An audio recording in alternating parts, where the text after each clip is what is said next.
Thank you. Now speaking with a tie on, yes.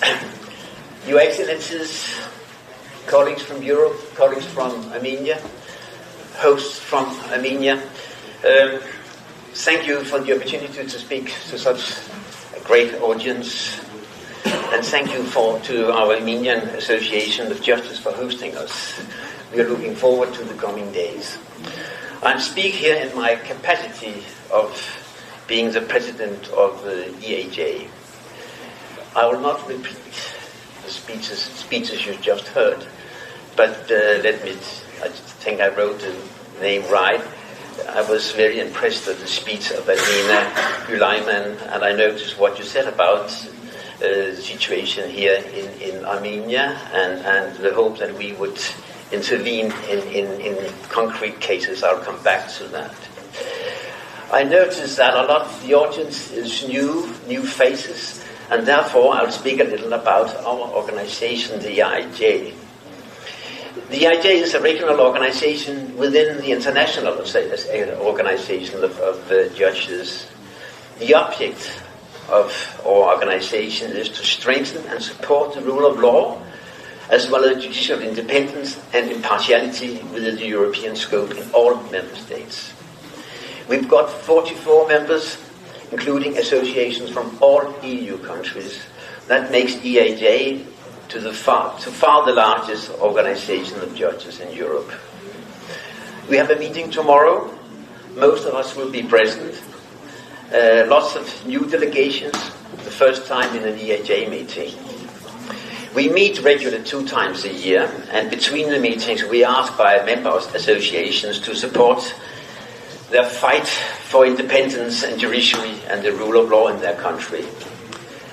Let me emphasize that EAJ is not proactive. We are reactive in the sense that we are not seeking our problems but supporting countries and problems. That means we try to assist members who ask for our help. Typically, this takes form in a resolution, as we'll make tomorrow, or a letter from the board or from me, outlining the problem, sometimes directed to the government responsible for the situation. We also act active outside our meetings. All 3 board members are engaged in European work in favor of rule of law. We've got permanent working groups. Let me mention the working group on the situation on member states. We've got a group called Our Way to Brussels, and we have a newly established working group on judicial salaries and pensions. And we work closely with a number of stakeholders working for the rule of law in Europe. And are represented in a lot of permanent bodies in Europe working for the rule of law. I will not mention all the bodies with all the abbreviations, ECJ, NCJ, and I could go on. But let me also mention that we have established a close, or anyway, a relationship to the EU Commission, and we work together with the EU Commission on the annual Rule of Law report. The permanent working group has made a draft for the 2025 report with help from you, from most of the members who have filled out questionnaires about the situation in their respective countries. It is for sad reading. You will find bigger and smaller problems in most countries. Because the situation for the judiciary is challenged in Europe to a greater or lesser degree in most European countries. In too many countries, the judiciary is caught between the executive and the legislative. The 2 other powers use individually or together their power to suppress the power that is meant to control them.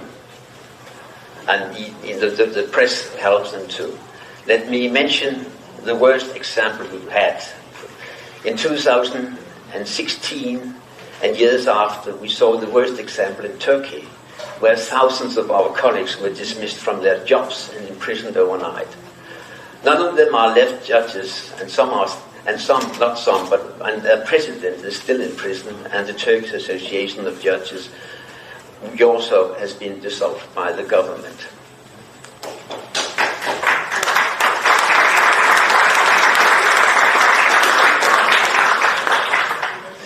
It is remarkable that more than half of the EAJ members are members.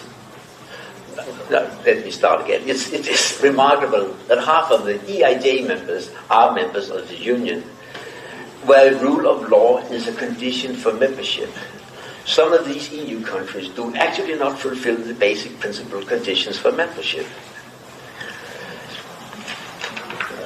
In tomorrow's meeting, we will make probably 4, maybe 5 resolutions, because we have got requests from 4 or 5 countries. At our last meeting in Cape Town, we adopted 3 resolutions, one on Sweden, one on Bulgaria, and one on Armenia. The first one on Sweden was about a very strange system with individual salaries for judges. The other one on Bulgaria was about the security and the integrity of the electronic voting system.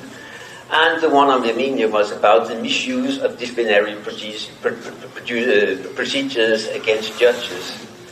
At our meeting tomorrow, our colleagues are invited to tell about what has happened since, about have it had any consequences, if any. Many of the EAJ resolutions concern remunerations and structure of courts and in particular judicial councils.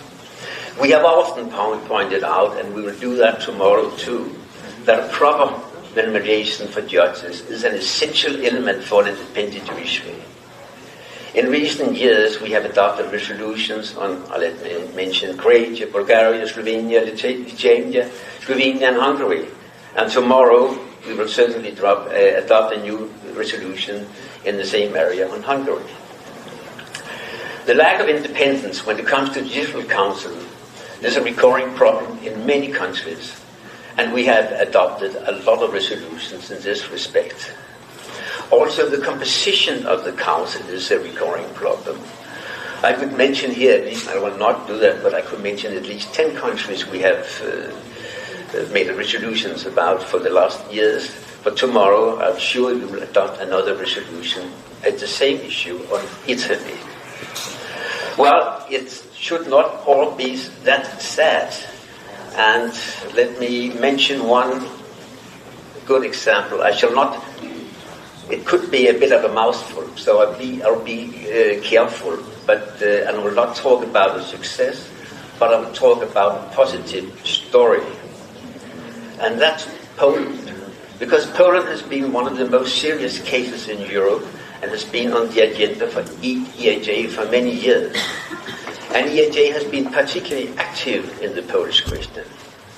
I can thank my predecessors for that. Jose Matos, who is not present today, and Doro Cesar, for their work. They have actually support and been vocal about the initiative that has led to the European Court speaking out in such severe terms against the former Polish government's so-called But let me emphasize one thing.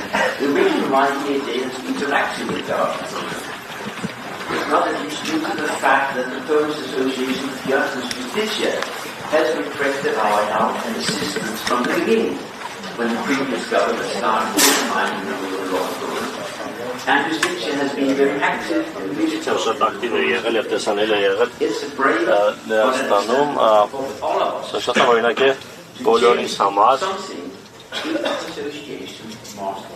Ինչ-որ բան փոխելու համար յուրաքանչյուր միություն պետք է ակտիվ լինի։ Ըստ եք եվրոպական ակտիվ համագործակցության